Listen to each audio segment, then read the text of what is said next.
Someday this will just be a job I used to have. For about a 6-month period, that's what I would say to myself every morning when I woke up. It was a long time ago, different city, different job, and the job wasn't going well. At some point in our lives, most of us have such a job that leads us to doubt our competence and our worthiness. These days, many people are leaving such jobs. It's called the Great Resignation, and it's a phenomenon that covers a lot of ground. Some people have left and are leaving jobs that the pandemic has made clear are not sustainable, if not downright dangerous. Many of these jobs have been in the service sector, where people have been asked to accept low pay, few benefits for jobs that are deemed essential during the pandemic, which means there was not an option to work from home. Now, there's another category of resignations. These are people who have pretty good jobs and they're resigning to take even better jobs, often in search of more meaning and purpose in their life, or perhaps a better work-life balance. And this is how one commentator speaks of some of the questions and wonderings that have been emerging during this Great Resignation time. She says, quote, "We are collectively holding up the pieces of our lives and asking what parts we want to keep and what parts we can let go of. We are asking questions about what really matters," end quote. Now, this has actually been a trend for a while, especially among young adults. This generation wants work to align with their values, and they're often willing to trade additional compensation for a workplace that is mission-driven. Now, some of us know the joy, the delight that comes when our work aligns with our deepest values, when our jobs give us a sense of meaning and purpose. Work becomes a labor of love. Many of us, especially those who are millennials or Gen Z, we've grown up really believing in this idea and embracing this idea. And I know from past and current personal experience, it is an amazing thing when you really love your job. As long as you remember that your job isn't necessarily going to love you back. Journalist Sarah Jaffe incorporates that phrase in her new book, "Work Won't Love You Back: How Devotion to Our Jobs Keeps Us Exploited, Exhausted, and Alone." She offers a very interesting critique of this whole labor of love idea. She says that there's a danger in viewing work as a vocation, a calling, a source of identity and meaning, because work will not and cannot love us back, and we shouldn't expect it to. She suggests that even when our work is a source of meaning and purpose, maybe especially when our work is a source of meaning and purpose, we assign it too big a role in our lives. I think she's right about that. For so many of us, work consumes a lot of time and energy, which means there's less time and energy going into other important parts of our lives. So much of our identity is tied up in our labor. What do you do? Is a question that we often ask pretty quickly when we're getting to know someone. And we all have experienced times when that is a tough question to answer. Perhaps because we are laboring in our homes without pay, or because we are retired or have been let go from a job, or we have resigned. Or maybe our gifts and skills have never aligned very well with what the world deems worthy of compensation. Such times we are reminded that our lives are more than our jobs. And Jaffe makes the case that our core identity should be rooted in things apart from our labor, in our relationships, to family and friends, in our hobbies and interests, in our commitments to the communities that we are a part of. Our central core identity rests outside of work. Now that is a biblical idea. It's a really important biblical idea. In fact, it's found in the 10 Commandments. I'm talking about the Sabbath Commandment. This commandment begins with the words, "Remember the Sabbath day and keep it holy." Now, when I was a kid, I thought that the Sabbath Commandment was something that God threw in to help out the church.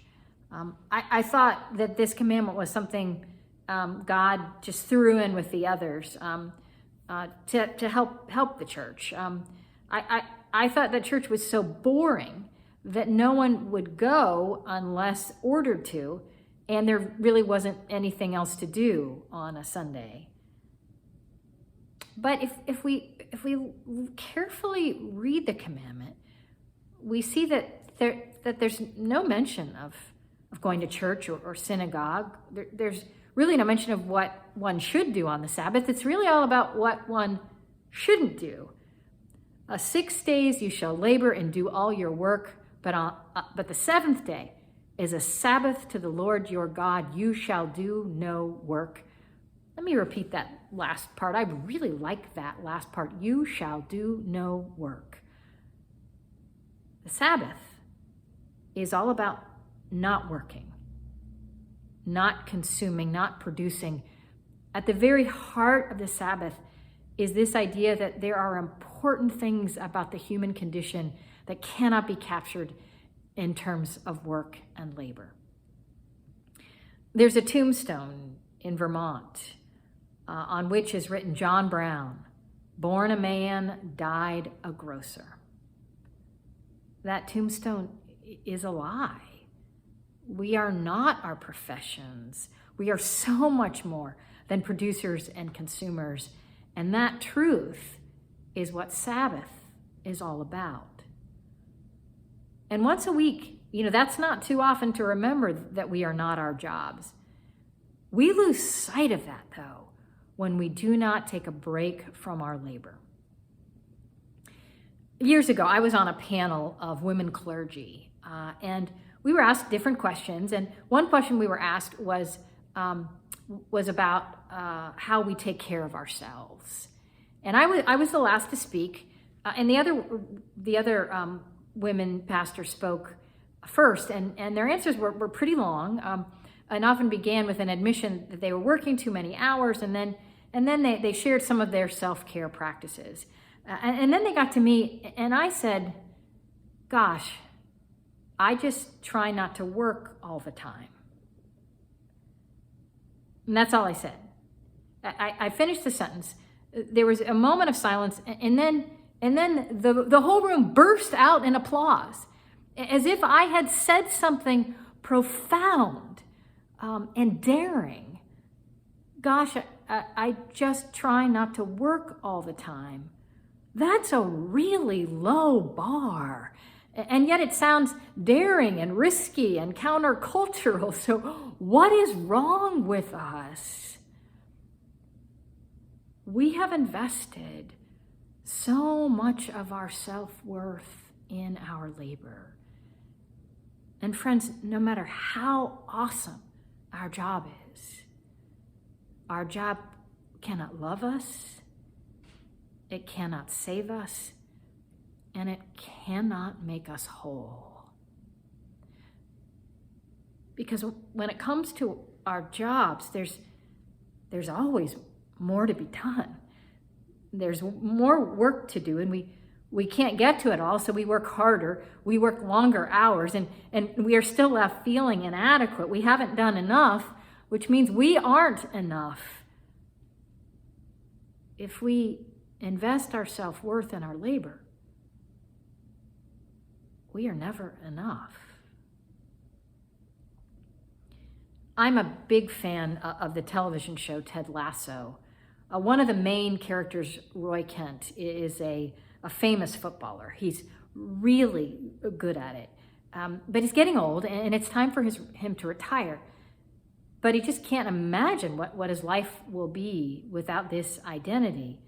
He doesn't know who he is if he isn't a footballer. So his girlfriend has an idea. She asks Roy's 6-year-old niece to describe her uncle. She says to her, just say everything that pops into your mind. And this is what Roy's niece says about him. He's my uncle. His beard is scratchy. He likes ice cream. He swears a lot. He's really funny. And I love him. 6-year-olds know what we adults forget. We are not our jobs. We are so much more than our work. Our self-worth does not rest in our labor. So where does it rest? Well, our tradition has a very clear, strong answer to that question. Our self-worth rests in God, in God's love for us, in the glorious truth that we belong to God. We are beloved of God, and God's love for us is not dependent on our usefulness, which means we are enough. Now, that can be so hard to remember when the work part of our life isn't going well. When I had that job, the one with the mantra, someday this will be a job I used to have, well, I struggled to hold on to a sense of worthiness. I needed Sabbath. No matter what our relationship to work is, we need Sabbath. Now, I'm aware that not everyone experiences online worship on Sunday. So whatever day you are watching, I invite you to claim this day, this hour, this moment as Sabbath, which means it's time to put it down. Do you know what I'm talking about? Because all of us are carrying something around.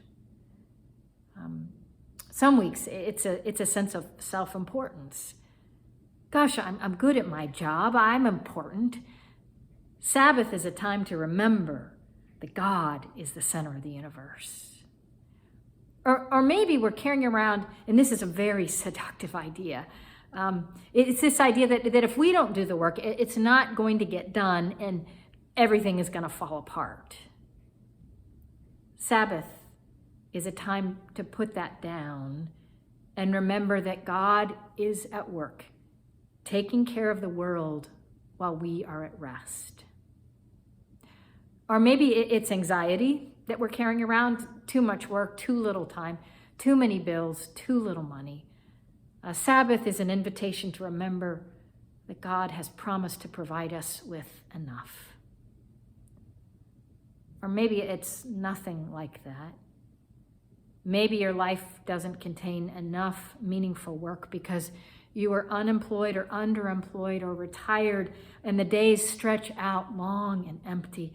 Sabbath is a time to put down that false idea that God only loves us when we are useful. I don't know what it is that you are carrying around these days, but this day, this hour, this moment, I invite you to put it down. Sabbath is an invitation to remember the fullness of who we are as humans created by God. We are not our work. We are God's own. We are loved. We are enough. Amen.